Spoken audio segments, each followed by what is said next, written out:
All right, everyone, welcome back. So today we're breaking down Manager Kim Manhwa. Whether you stick around and show this video some love will definitely let me know if you want me to continue with this series. So, let's just jump straight into the story. The chapter kicks off by immediately setting up the central conflict. We're introduced to our main character, Mr. Kim, in a pretty shocking situation. He's on his knees, bowing and apologizing to another set of parents in a school office. The reason? His teenage daughter, Minji, has gotten into another physical fight. From the get-go, we see Mr. Kim as incredibly docile and passive. He takes all the blame, telling the other parents, "I apologize. I am a single father raising my daughter alone. There are many things I haven't been able to teach her." Meanwhile, Minji is furious and humiliated, yelling, "Dad, why are you apologizing? He hit me first." The other girl's mother is vicious, demanding a formal committee and that Minji's actions be permanently recorded, sneering that kids like her shouldn't even be allowed in society. A school official, who doesn't seem very sympathetic, warns Mr. Kim that the other family is incredibly powerful and connected, hinting it's better for him to just drop it. This power imbalance is the core of Minji's frustration. Later, as they walk home, she unleashes her anger on her father. She screams that all the other kids at her fancy school have fathers who are politicians or powerful CEOs, while her dad is just a K-class manager. "Why was I born like this?" she cries. "Why don't I have anything like everyone else? Why did you even have me if your life was going to be like this?" Someone who can't even raise a child properly has no right to have one. Heartbroken, she storms off, telling him not to follow her. Now this is where the chapter takes a dark turn. Minji doesn't go to her friend's house. Instead, she encounters the same group of students, led by the girl she fought, Harry, and a brutish guy named Minho. What starts as a tense confrontation quickly escalates into a brutal assault. Minho and his friends begin to beat Minji, and the situation spirals completely out of control when Harry, in a fit of rage, hits a defenseless Minji in the head with a rock. Panic erupts. Seeing Minji lying unconscious and bleeding on the ground, Minho realizes he's in deep trouble. To cover it up, he calls in a favor from a local gang, boasting about his connections. Harry, scared but complicit, uses her father's name and influence to secure their help. The gangsters arrive, coldly discussing how they can use a compression machine to make a body completely disappear, and they load Minji's motionless form into the trunk of their car. Meanwhile, Mr. Kim is growing increasingly worried at home. Minji is hours past her curfew. His paternal instinct kicks in, and he goes out to look for her. Near where the fight happened, he finds bloodstains on the pavement, and crucially, Harry's distinctive hairband. He immediately calls Minji's friends and gets the confirmation he feared: no one has seen her. The calm, submissive mask of Mr. Kim begins to crack. We see a flash in his eyes, a glimpse of something far more dangerous lurking beneath the surface.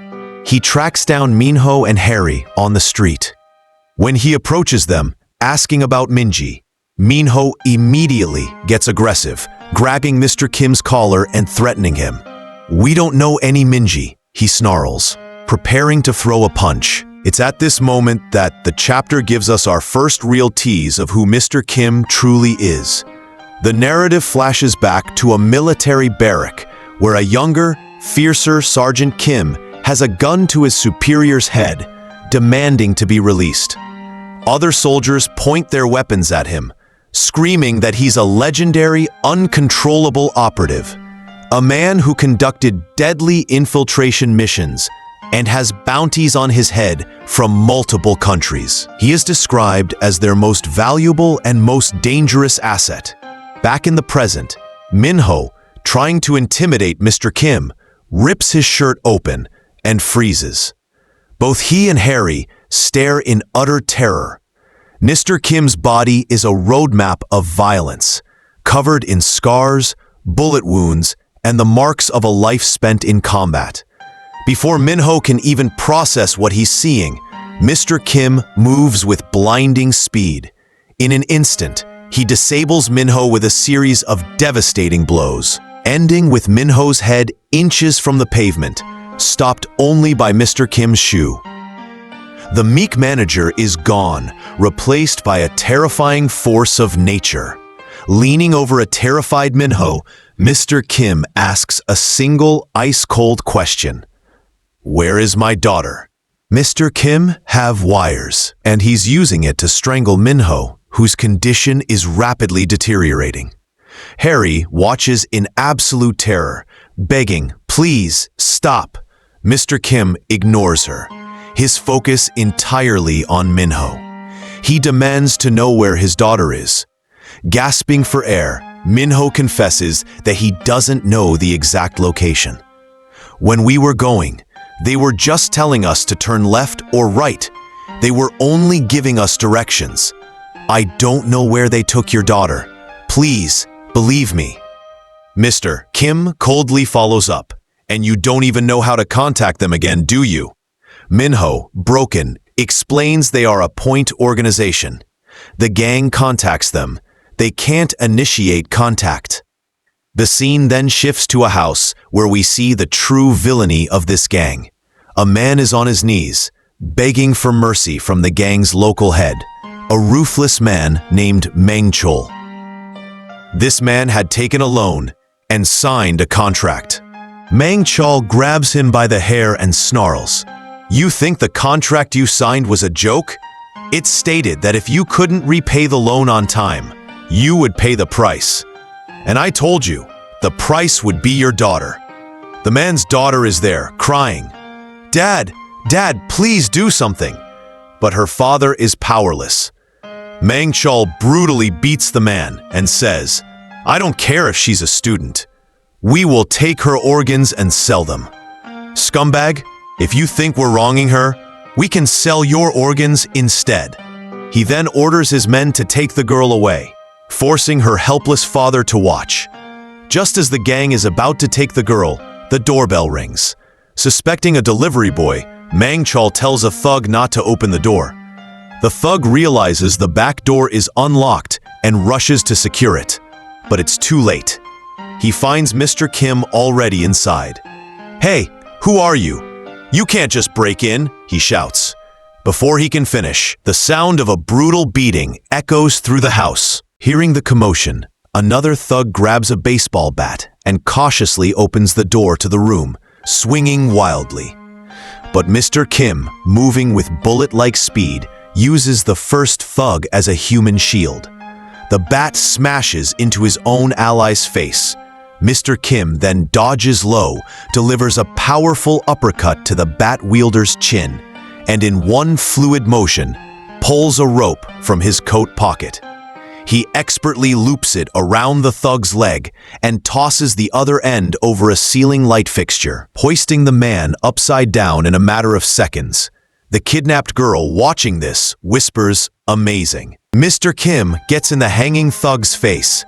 "Where is Minji?" The thug pleads ignorance, so Mr. Kim tightens the rope, causing excruciating pain.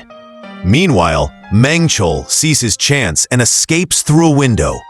Mr. Kim gives chase. As Manhwa flees down the street, he trips over a wire, a trap Mr. Kim had set, and crashes to the ground, bloodying his nose. He looks up to see a web of wires. He could have been killed. Mr. Kim emerges from the shadows, and what follows is a one-sided beatdown. We only hear the sounds of impacts and Manhwa screams. Back in the house, a bloodied and broken Manhwa is tied up. Mr. Kim has figured out the gang uses a secret messaging service for their group chats, which are deleted after each use. Frustrated by Manhwa's continued defiance, Mr. Kim breaks his arm. Manhwa, despite his state, yells, "What you're doing is illegal. I'll file a case against you, and I'm a minor. The law can't touch me." This is the wrong thing to say. Mr. Kim kicks him in the face and then walks over to his suitcase. He empties it of fake papers to reveal the hidden components of a gun. He assembles it with chilling efficiency, attaches a silencer, and presses it against Mang Chol's groin. If someone loses their parents, we call them an orphan. If a woman loses her husband, she's a widow. But for parents who lose their child, there is no word. It's too painful. We have nothing left to lose. He then says, "You say you're a minor the law can't touch? Well, I am a middle-aged man who doesn't obey the law." And with that, he pulls the trigger. The shot hits Mang Chol in the thigh, not killing him, but proving Mr. Kim's deadly seriousness. As Mang Chol screams for an ambulance, Mr. Kim delivers his final warning. "I'm letting you live because I still believe Minji is alive. If she weren't, I would kill you, your family, and everyone around you. Remember, my fist is faster than your law." As Mr. Kim goes to take Mang Chol's phone, it lights up with a new message. He reads it, and his world shatters. The message reads, "Mang Chol, we are loading the girl who fought Chairman Ju's daughter onto the ship. I have confirmed it. The girl is dead." The chapter ends with Mr. Kim staring at the message, the devastating news that his daughter may be gone forever. And just like that, the unshakable manager Kim shatters. This alpha male, a man who could burn the world down for his daughter, is brought to his knees. We see tears, actual tears, streaming down his face. He drops his bag, removes his glasses, and tries to wipe his eyes, his entire body trembling with a grief so profound it's painful to watch. But even in this state, his training kicks in. He doesn't break down completely. He immediately calls the number that sent the message. Cut to the gangster's hideout. The phone rings, and the guy who sent the message starts to panic. His buddy asks, "Who is it? Who's calling?" The panicked gangster explains, "I told them we shipped the girl off, but he's calling me. He only ever texts." That's when their leader snaps into action. He barks, "Don't answer it. For all we know, it's the police. Delete the entire chat group right now. No calls, no messages to anyone. And if you can, throw that phone away." They immediately scrub their digital tracks, thinking they're being smart. But they have no idea who they're really dealing with. Back in the warehouse, Kim sees the chat group has been deleted. Through his tears, he demands Mang Chol reconnect him. Mang Chol, terrified, insists it's impossible. Frustration and grief boil over. Kim grabs Mang Chol by the throat, his patience gone. But then, we get a shocking betrayal. The other hostage, the man whose daughter is also kidnapped, sees his chance. To get his own debt wiped clean, he sneaks up behind the distracted manager Kim and stabs him in the back with a knife. Mang Chol is thrilled and tells him to stab Kim again to settle the debt. But as the traitor raises his knife for a second strike, Kim stands up, and he's completely unharmed. He caught the blade between his hands. The man is a former special agent, guys. You think a cheap shot like that would work? The look on Mang Chol's face is pure, unadulterated terror. He's begging for mercy now, but it's too late. Just as Kim is about to deliver his vengeance, the police swarm in. They arrest everyone and take them to the station. At the station, the two beaten gangsters are whining to the cops, calling Kim a psycho with a gun. Meanwhile, the police run Kim's fingerprints and get nothing. His profile is completely blacked out. No name, no age, no nationality. He's a ghost. The cops are baffled. This is when one of the gangsters, feeling brave now that Kim is in handcuffs, starts mocking him. Your daughter's dead and you can't do anything about it. He even starts kicking Kim while he's down on the floor, taking out his frustration on a grieving father.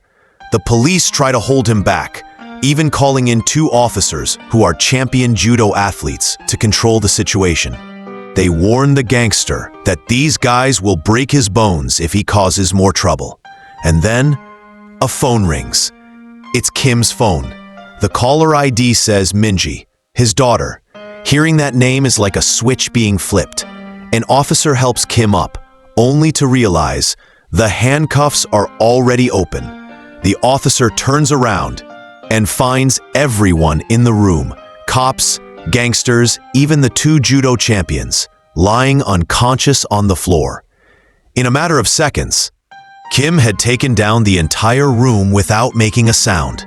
The last cop standing is in utter shock, muttering, What happened?" He doesn't even notice Kim standing right behind him. Kim slams him into a locker, takes his phone, and answers the call. He answers, "Hello, Minji?" But there's no response, just silence. He looks at his phone, only to see the call has been disconnected. Panic and frustration set in. He desperately tries to call back, but all he gets is an automated message. The person you are trying to reach is unavailable. This is the final straw. The calm, calculated manager Kim vanishes, replaced by a storm of paternal rage. He leaves the devastated police station behind, a man now completely unhinged and on a mission. Now cut to the police station after Kim's exit. Superintendent General Chol Jun arrives, and he is furious. He's berating his humiliated squad, yelling, "Are you telling me one man did this? One man walked in here and made fools of all of you?" While he's in the middle of his tirade, a new character makes a stylish entrance. A man in a flat cap is stopped at the door, but he simply flashes an ID card that immediately intimidates the officer. This is no ordinary cop. Chol Jun, thinking it's a reporter, barks, "What, are the press here already?" But this new guy, oozing swagger, walks right up to Chol Jun, rips the star right off his shoulder and slaps him across the face. He introduces himself as Guk Chel, codename Groundhog. He's from the National Special Operations Unit, and he's not here to play games. He tells the terrified superintendent that he should be prepared to hand in his resignation. The power dynamic has just been completely flipped. Groundhog and his high-tech team get to work. Using advanced tracking technology, they immediately locate Minji's last known location. One agent reports they are still searching for Code 66, Manager Kim's phone. Another agent assumes Kim isn't stupid enough to keep his phone on him. But to their surprise, the tracker pings. Kim's phone is active and moving. Its location? A Taekwondo dojo. The scene shifts to the Taekwondo gym, where children are practicing. The master, a man named Hansu Song, is instructing them. This is a massive reveal for lore fans. Hansu Song is a legendary Taekwondo athlete, a gold medalist, and his name has been whispered in the Lookism universe. There are very strong theories that he is the father of another incredibly powerful fighter, Johan Song. Manager Kim enters the dojo. Hansu dismisses the kids for a break, and the two old acquaintances have a tense reunion. Kim, his voice heavy with emotion, confesses, "My daughter is dead." He explains the missed call, clinging to the slim hope that it means she's still alive and in trouble, and that she might try to call again. He knows he's being tracked, but he can't bring himself to ditch the phone. He then says something powerful. "I'm sorry, but you were the only one I could think of in a time like this." Hansu is deeply moved. He recalls a debt he owes Kim, referencing a time Kim saved a boy named Tae-hun, another character linked to the Lookism world. Hansu agrees to help, stating, "I know what it's like to lose a child." But just as Hansu is about to send the children home safely, the special ops team, led by Groundhog, storms the dojo. What follows is an incredible display of skill. Groundhog tries to intimidate a child, but Hansu reacts with blinding speed. A kick is thrown, caught, and then countered with an even more impressive spinning kick that sends Groundhog flying.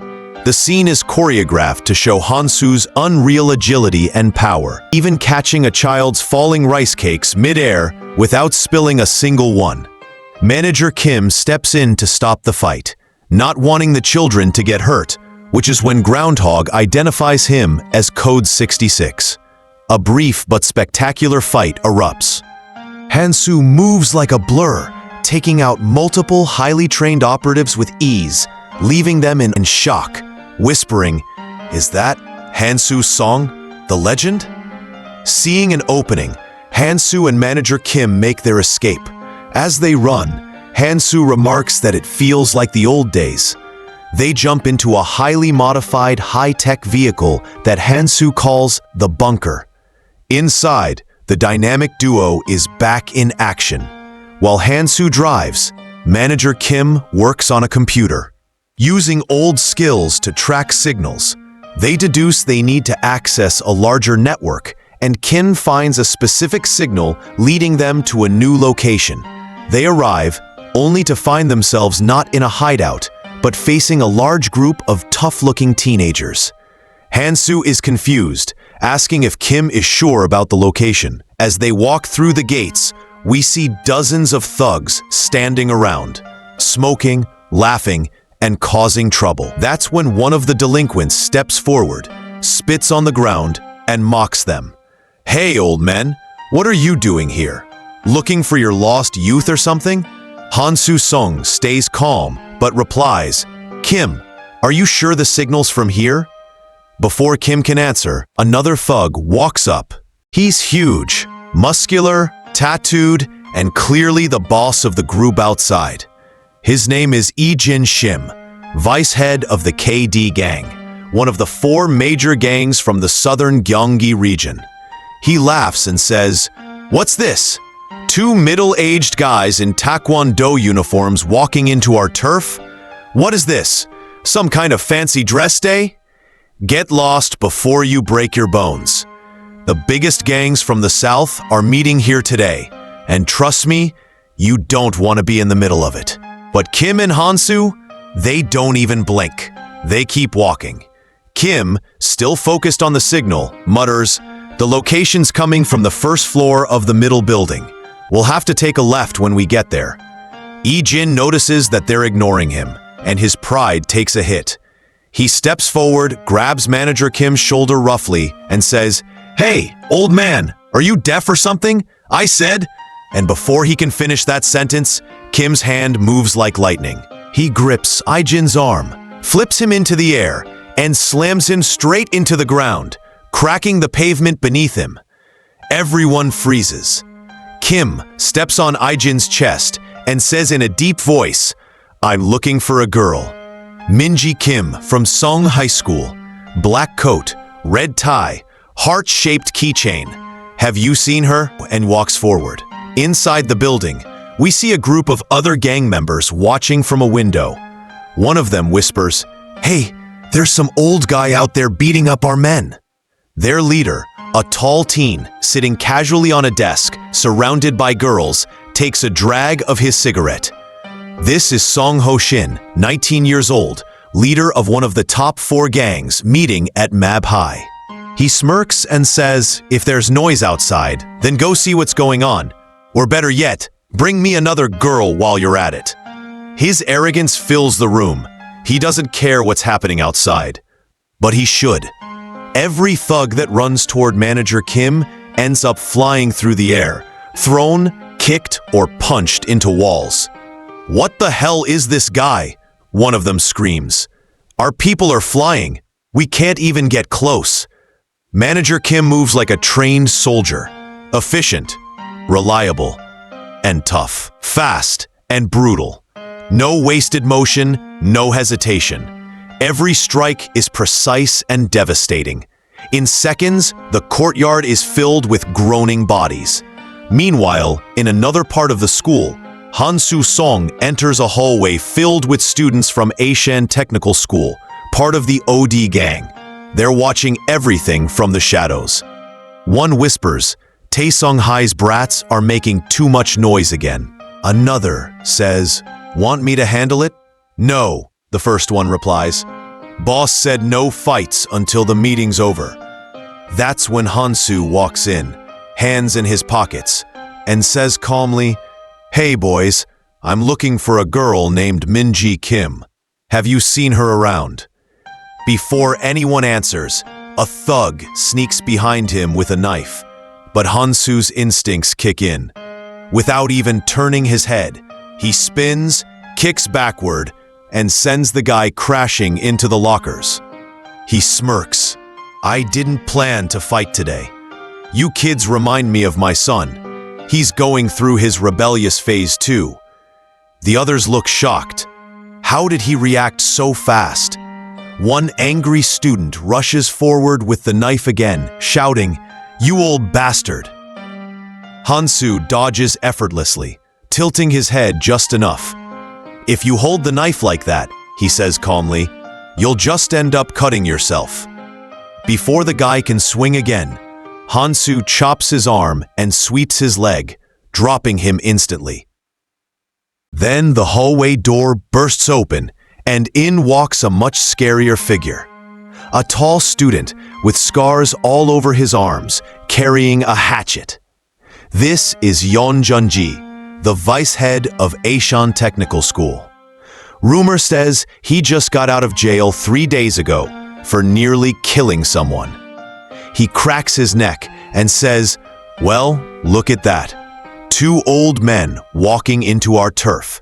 Guess today's my lucky day. Come here, Grandpa.